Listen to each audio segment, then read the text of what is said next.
Hi guys! Welcome back to my YouTube channel. Good morning, good afternoon, good evening sa ating lahat. Saan man tayo sulok ng mundo, sana ay nasa mabuti tayong kalagayan at ligtas sa anuman masamang kapahamakan. At bago ang lahat, shoutout muna tayo sa founder ng Kalingap, Kuya Val Santos Matubang, at syempre si Kalingap Prab. At sa lahat ng mga sponsor na walang sawa tumulong sa mga nangangailangan, more blessing to come. At syempre especially, Tita Thankful, si Spexelix, Sigwa-headed, Maludilo Santos, Magalo Mix Vlog, Hayats Mix Vlog, Maria Ligaspi Vlog, Selena Barbosa, Sil TVPH, Ma'am Melba Born, at syempre si Tita Honey Is and Tita Munit. Mega love shoutout sa inyong lahat at syempre sa Rochelle Canada Squad 2023, Annabelle and Tita Linlin. Mega love shoutout sa inyong lahat. At syempre sa mga lahat nagsusupport sa akin, God bless sa inyo. At syempre, wala tayo dito ibang re-reactionan. Nandyan sa thumbnail.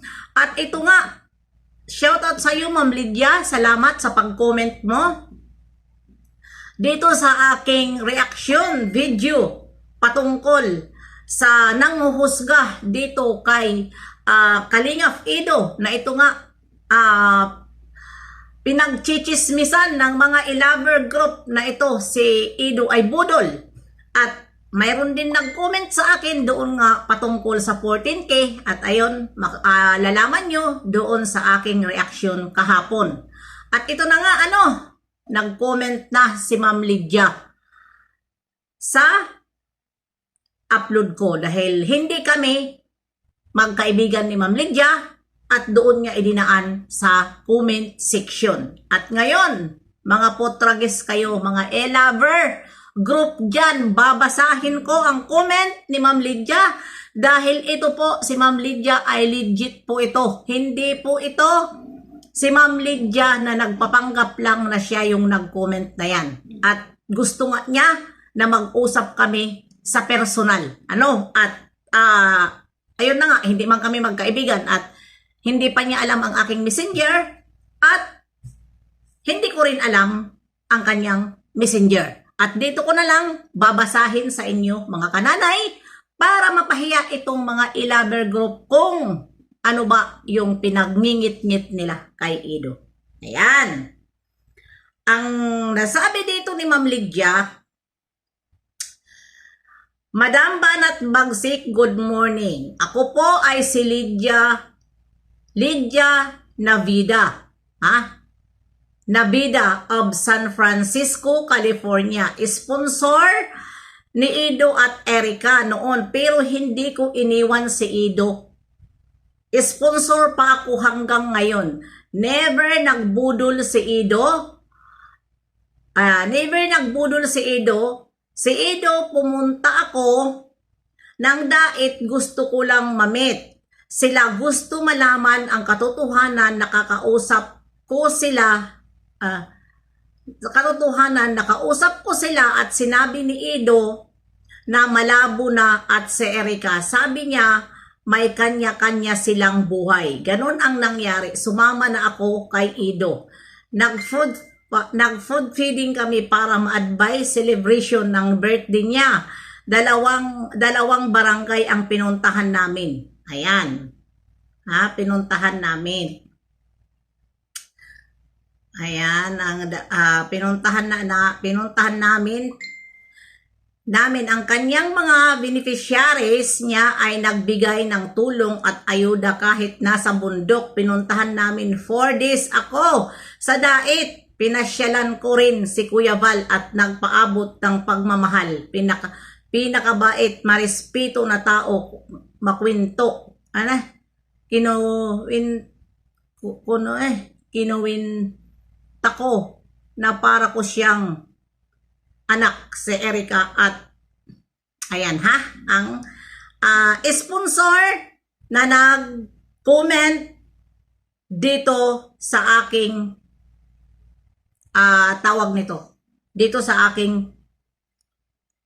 content kahapon. At basahin nyo na lang, nandoon yon dahil mahaba ito na message na comment niya doon sa akin. Nandoon yung 2 comment niya sa akin. Ako po'y nagpapasalamat sa iyo, Ma'am Lydia, dahil pinagtanggol mo. Dahil alam ko na ikaw lang ang makakasolve dito sa problema sa panghuhusga nitong mga e-lover group.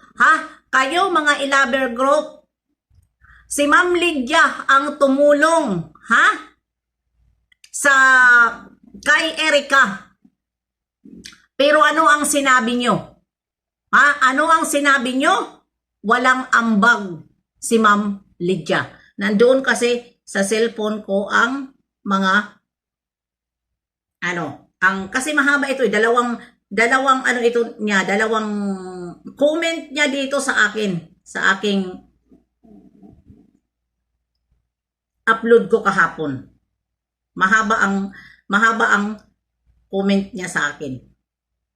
Kaya para mabasa ko yung mga comment ni Ma'am Lydia. Mahabang comment ni Ma'am Lydia dito.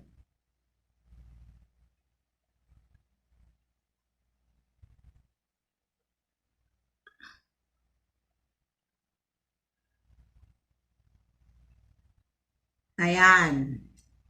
Ayan ang comment niya napakahaba. Napakahaba. Kasi hindi clear ang pag-ano ko, ha? Hindi clear. Hello ma'am. Hello Madam Banat Bagsik. Ako po si Lydia Nabina sa San Francisco, California. Sponsor ni Edo. Never naging budol si Edo. Napakabait at marispitong tao. Nakasama ko siyang personal noong pumunta ako ng dait.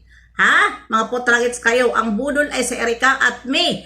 Nasabi na budol sila kasi todo support ako sila noon sa pag-aaral ni Erica sa monthly allowance niya. Panalo ang anak niya money contest sa birthday ni Me at ibang kailangan nila. Tapos pinupost sa Ilaver na wala akong ambag daw. Kahit ganun ang ginawa nila sa akin, hindi ko iniwan ang lolo at lola. Ha? Makinig kayo nila. Iniwang kawawa ang mga matatanda. Sorry madam kung nasabi ko ito, kawawa si Edo na binabas nila. Thank you and have a nice day. God bless. Ayan po, ha? Pinagtanggol si Edo sa sponsor. Ano ngayon ang masasabi nyo? Ha? Hindi maniniwala ang mga tao sa pinagsasabi nyo. Huwag nyong sira-siraan si Edo. Dahil porkit ba ako ay hindi nyo nakikita doon sa kanyang mga live o saan-saan nyo ako hindi nyo ako nakikita doon, lalo na sa mga angel, lalo na sa mga itong mga upload dahil kinukontra nyo ang mga angel. Nakatutok lang po si Banat Bagsik. Ha? Tuwing may upload sila, nakatutok lang at doon ako tumitingin sa mga basher. Ha? Dahil mga love ko sila na mga angel. Ha? Doon nga sa ribbon cutting ni Carla na naghahagulhol si Carla nung nakita niya ang kwarto niya at ang kanyang bahay. Hindi ko napigilan umiyak dahil ramdam ko si Carla. Ha? Ramdam ko ang iyak ni Carla na natuwa siya dahil nagkaganyan ang buhay nila nang dahil kay Kalinga Prab. Kaya wag niyong ipagbabas na mga potragets kayo na sasabihin niyo na puro na lang kalandian ang ginagawa. Bakit ganyan na? Hindi na daw nagcha-charity. Mga tanga talaga kayo. Hindi nagcha-charity? Tingnan niyo nga kung hindi nagcha-charity. Hindi niyo palibasa hindi kayo nanonood kay Kalinga Prab. Sa mga sinasabi ni Kalinga Prab na malaki ang tulong sa kanyang mga angels dahil ang kita ng angels ay itinutulong niya doon sa pag-charity vlogger dahil alam ni Kalinga Prab na medyo mahina-hina ngayon ang pag-charity. Natural, charity vlogger sila. Gagawa ng paraan kung ano ang dapat na magkaroon ng views. Dahil wala rin naman sila isusuporta kung kanilang sahod ang aanuhin. Hindi sapat. Sa dami ng natutulungan, hindi lang natin alam. Hindi nyo alam kasi sa likod ng kamera na hindi nila binablog kung paano sila tumulong. Ganon sila. Ha? Kaya wag kayong daldal ng daldal. kung ano-ano ang pinagsasabi niyo mga budol, budol, budol. Ha? Binubudol ang mga angels. Hindi ko lang mamaya kay reaksyonan ko pa rin yan na sabi niyo binubudol ang mga angels ni Kalinga Prab. Dahil ganon, mga tarantades kayo. Sa totoo lang, ako ay mahaba lang, ayoko lang kasi mag-live. Dahil kapag live, iba-iba na ang ating, hindi na tayo nakakapokus doon sa reaction natin dahil iba-iba na. Mas maganda ang upload dahil tutok ka talaga doon sa nire-reactionan mo. Ayun lang ang aking masasabi. Nandito lang naman ako kahit anong paninira nyo kay Ido at ipagtatanggol ko ang aking idol. Ha? Ako, kahit hindi sikat na charity vlogger, kapag gusto ko kampihan na wala naman silang ginagawang masama, kakampihan ko. Ganun lang yun ako, ganun lang ako. Re-reactionan ko kayo dahil sobra na kayo. Hindi kayo pinapakialaman. Ha? Ano ang sabi nyo? Kami ang putak ng putak. Mga tarantado pala kayo eh. Sasagot ba ako kung hindi ko nababasa ang inyong mga comment na pulutan nyo doon sa Facebook? Ang Kalingap? Diba? Doon sa group nyo? Walang tanga-tanga. Diba pumiyok na nga kayo? Pumiyok na kayo sa akin eh. Tapos sasabihin nyo pa na hindi kayo maingay? Bakit hindi kayo sumagot? Ano kayo? Pabiktim? Kunyari wala kayong mga sinasabi? Oy, mahiya-hiya naman ang pagmumuks nyo. Diyos ko Lord, maawa kayo sa mga sarili nyo. Diba? Walang ingay, di payuhan nyo yung iniindulo nyo. Diba? Ayan, hanggang dito na lang. Salamat Ma'am Lydia dahil nagbigay ka ng message. Dahil syempre, sinabi ni Ma'am Lydia, hanggang ngayon, sponsor pa rin siya ni Ido.